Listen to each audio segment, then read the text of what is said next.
services. I need to probably get this out of the way in the beginning. I'm really shocked with really the way this turned out for a lot of reasons. And I'll get into those in a moment, but that would be putting it mildly. Looking down at each of my council members and listening to their reasons for why they would not support that is certainly their prerogative. And everything I'm going to say is going to be very respectful. And I listened to each comment that my council members made, and I'm going to go and address them one by one here because I think it warrants that.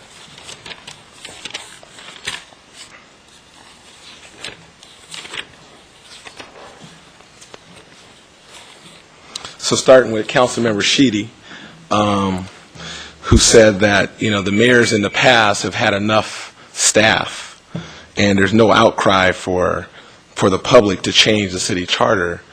Who went on to say, quote, Sarah Palin, I believe, of all interesting elected officials to quote, and said you can't, you put lipstick on a pig, it's still a pig. We don't want to waste staff time. Too few details, I will not support, and so forth. In terms of Councilmember Trethewey,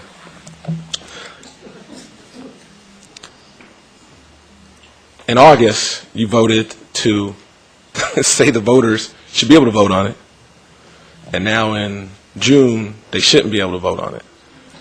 And you also said that participatory democracy is the best, and yet not in this case.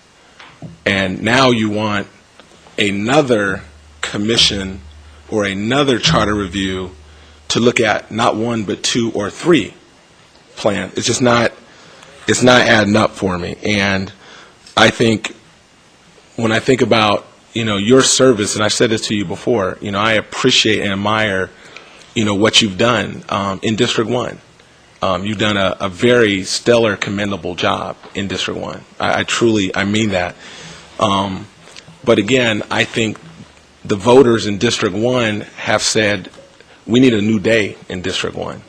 And they elected another council member. That was their prerogative because they felt they needed somebody who represented their interests, a commitment, an energy, a vision to fulfill promises that were not made in the past. And that's their perspective, and that's their right to vote. And I think it's clearly another example of perhaps an elected official not being connected with their particular constituent group.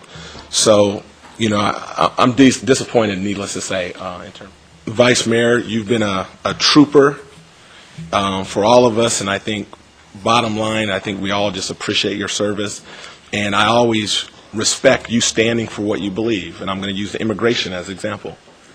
It wasn't popular. You had a room full of people here. And you had council members, minus Steve Cohn, which I'll get to in a second. You had council members here voting on an item. And they all voted one way. And you said, you know what, I'm going to stand on what I believe.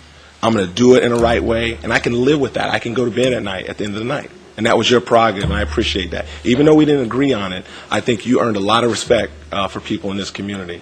So, I just want to thank Councilmember Fong. This was probably the longest list, so just to let you know.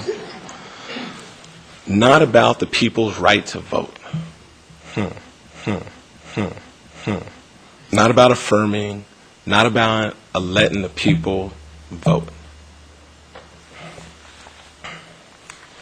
You mentioned the signatures at the market. You mentioned the $100,000 that were spent by developers. Some that supported you, by the way. You talked about there was no clamoring or real outcry from the public. You said that people didn't necessarily really want to engage. And you also said there's nothing wrong. You also said that before I ran for mayor. And I think where I'm trying to bring to the discussion, and again, in the minority, I'm okay with that. But what I'm trying to bring to the mayor is that there are people who believe something is wrong. There are people that don't agree with your perspective that things are okay the way they are. By virtue of the last election, which you just talked about, certainly my election, and You talked about the court weighing in. You talked about the charter review not having a lot of people who showed up. That I would agree with. The anti-gang tax, that whole discussion before it was voted on, or at least proposed, was about a month maybe, 2 months, beyond that perhaps. Yeah, but before it came down, it wasn't, I mean, we can look, I'd be glad to look at it.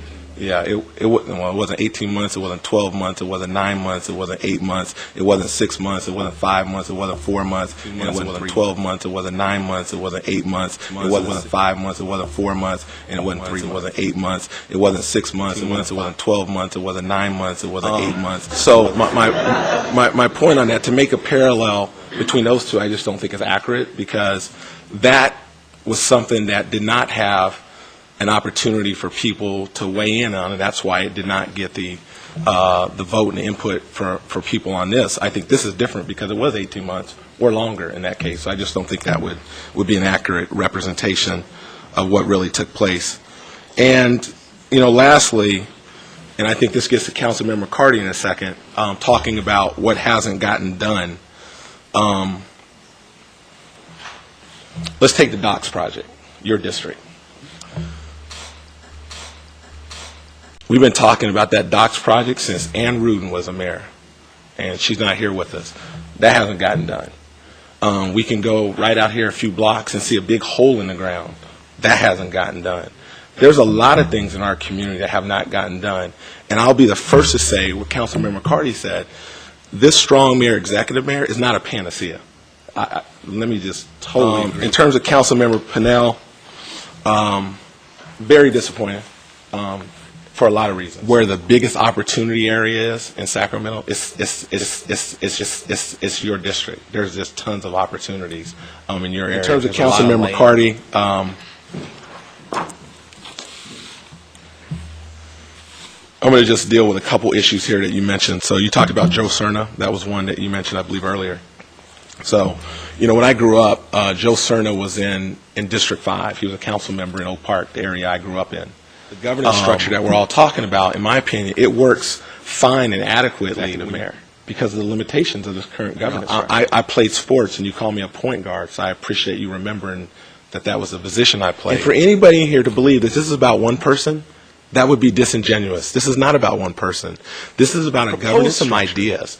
Propose something that's worth fighting for.